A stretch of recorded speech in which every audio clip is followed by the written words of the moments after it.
Hey, Facebook land. I think it's been about 6 months since I've done a Facebook Live, if you can believe that. And it's been about 6 months since I've actually spoken. I've been really kind of internalizing everything. Not kind of, I have. It's been really an interesting 6 months, to be honest with you. And hi everybody. Oh wow, coming on fast. Hi everybody. Oh, there you are. Hello.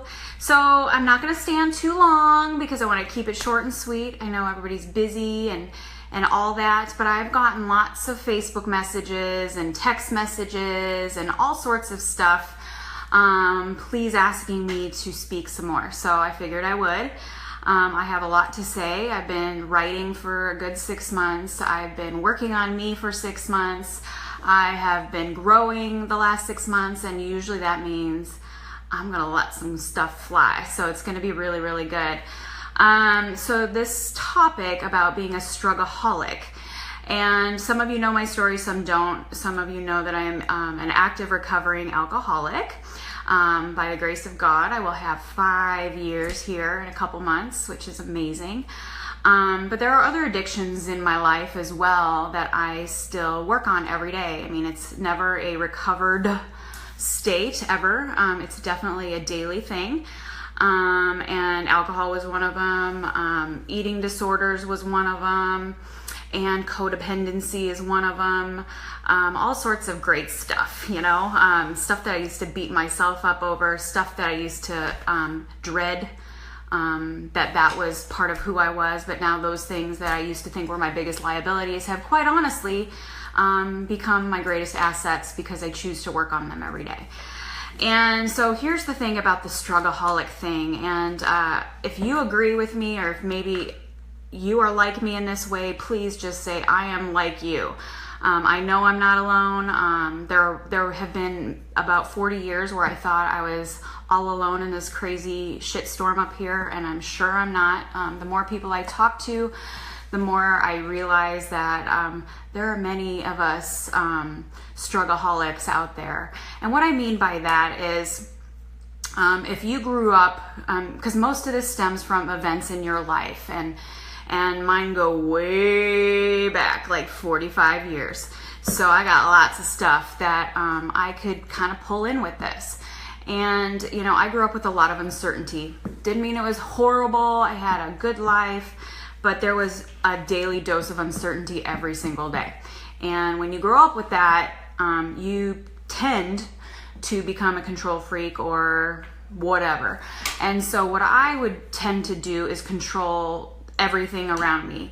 That's part of why I believe that the eating disorder came into play. It was never about, you know, fitting into a size 2 ever. It was always about control. And, you know, for those of you that do know my story, especially the last 5 years, I've been very open and honest with my story, and there was a lot of crap that I have gone through, especially the last 7 years. And, you know, as a kid, one of my favorite cartoons was Underdog. I love it. I love the Cubs, and they've been, you know, up until this last year, the biggest underdogs of the entire world. And that's why they were so beloved. Everybody loves an underdog. And, you know, up until about 5 years ago, I was definitely the underdog. Nobody would bet on me. Nobody would probably guess that I would be successful. I would have bouts of success, and they would be followed with complete and total mass chaos, let's say. And, you know, a lot of times I would bring that on myself, almost always. Maybe you are one of those that tends to self-sabotage. You get this close to something, a goal, a vision, and you sabotage the shit out of it. If you have done that or do that, just say, yes, that's me, that's me. Because I was that person for a long time. And quite honestly, if I'm being really honest with you, you know, I would set myself up. I would set you up to disappoint me. I would set myself up for disappointment, because then I could just boom. Anytime I would have just crap happen, you know, the only way you can go really when you're in a shithole is up. And so I think part of me, well, I know part of me would do that intentionally to rise up, rise above, because anything will be better than here. The expectations will be low. My good friend Susan Sly says you don't, get your goals, you get your standards. And my standards were so low, but they were, a step above where I happened to be at that moment. So it always felt like I was overcoming, and that was how I justified in my head just the drama in my life all the time. And I would blame circumstances, and I would blame people, and I would blame anything but myself. And I hate to break it to you, but your life is a sum of your choices. Doesn't mean that bad things don't happen to good people, because they do. And unfortunately, usually it's a choice that we've made that kind of led us into a situation. I'm not talking about abuse to children or anything like that. Please don't get me wrong. But most of the things that have happened in my life, the ones that were done to me, were a result of a decision I made to be with somebody, to surround myself with certain people. And, I tended to surround myself with people that would disappoint me, so I could be like, you're cut off, see you later, goodbye. And, that worked okay for me. I am not saying that didn't, and I know that that's probably why a lot of you continue to do it. You rise up, you have this big success story. I mean, who doesn't love a zero to hero story? I mean, Rocky, one of my favorite movies of all time. I mean, we could not scream louder for Rocky Balboa, and when he was screaming Adrian, we're like, holy crap, that's just like the best thing ever. Down to nothing to boom, to the top. And I was one of those people, to be honest with you, and people tried to talk me out of doing what I do. They were scared for me. Out of love, they tried to talk me out of it, because they didn't want me to fall even harder, because the higher up you go, the farther down you have to fall. And because of my habits and patterns of the big rise and then the bigger fall, and I would do this thing, and I would rise up a little higher, but that means I was going to fall even harder. And I did that to myself a lot of the time for whatever reason, control. I hate to be blindsided. Maybe you do too. So I figured, well, shit, if I control the sabotage, then at least I know it's going to come and clock me upside the side of the head instead of being hit out of the middle of nowhere. And so I think I would do that, and I had great success, because my greatest growth came as a result of rock bottom, and I've had several of them. The last one was the final one I plan to go to, but my biggest growth would come after a moment of drama, of heartache, of whatever, whatever chaos was going in my life. Huge, massive growth would come. So fast forward then, 5 years ago, and I walked into rehab laying all my cards out on the table. My alcoholism, my eating disorders, my codependency, I exposed all of it. I kept nothing hidden, because I was tired of the rise and fall. And even though it had worked okay for me, it had, but that's a stressful way to live. And, my health had taken a crap. And quite honestly, most importantly, that was leaving wreckage behind on and to the people that I loved the most. And that's just no way to grow. It really, really isn't. And some of you have to sometimes, but you can prevent yourself from doing this over and over again. You really, really can. And I'm here to tell you that as a recovering Struggaholic, you can too. Doesn't mean it's easy. Holy crap, let me tell you, the last 6 months of my sobriety of all those things has been by far the hardest 6 months of that journey. And I've had the most success. I've had no stress in my life. But when you're breaking old habits and patterns, which you used to wear like a security blanket, it becomes really, really uncomfortable. And your tendency is to go back to what you know, regardless of if it's bad for you. That's why we tend to sabotage. That's why we tend to stay in relationships that aren't good for us and things like that.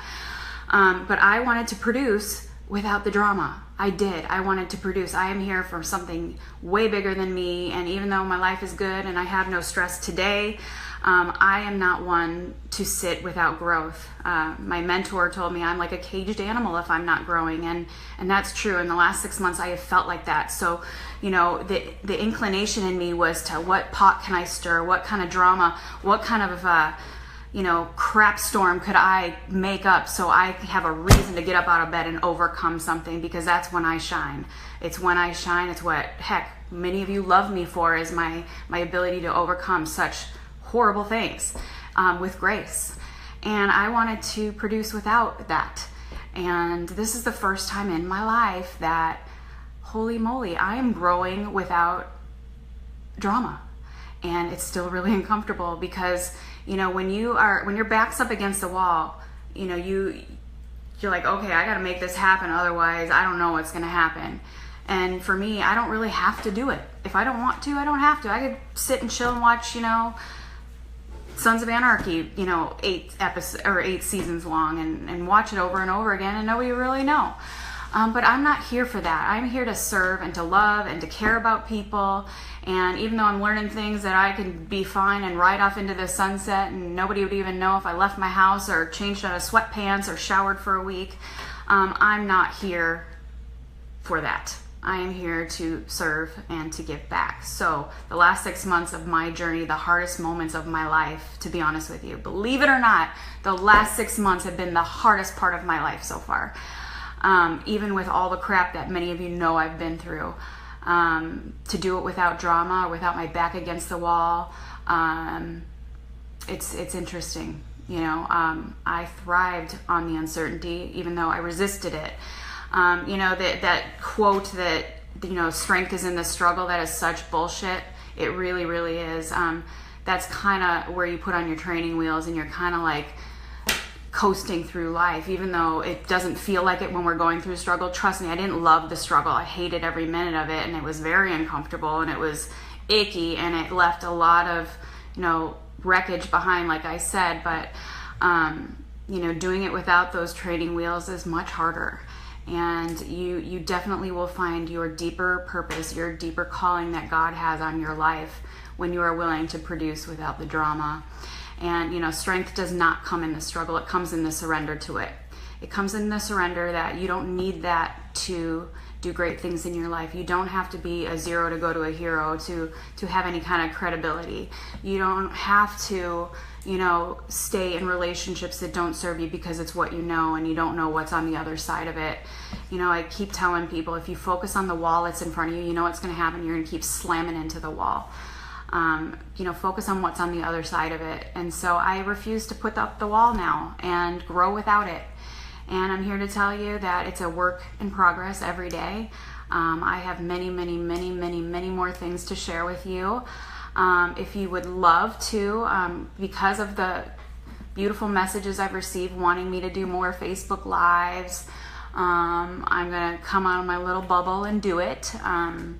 I've been pretty private the last 6 months, and it's been really weird, really great. Lots of great things happen. Being still is not something that is normally my nature. Being an introvert is, but being still is not. So being still the last 6 months has, like I said, been a big challenge. But wow, the growth that has happened without the drama is amazing. And guess what?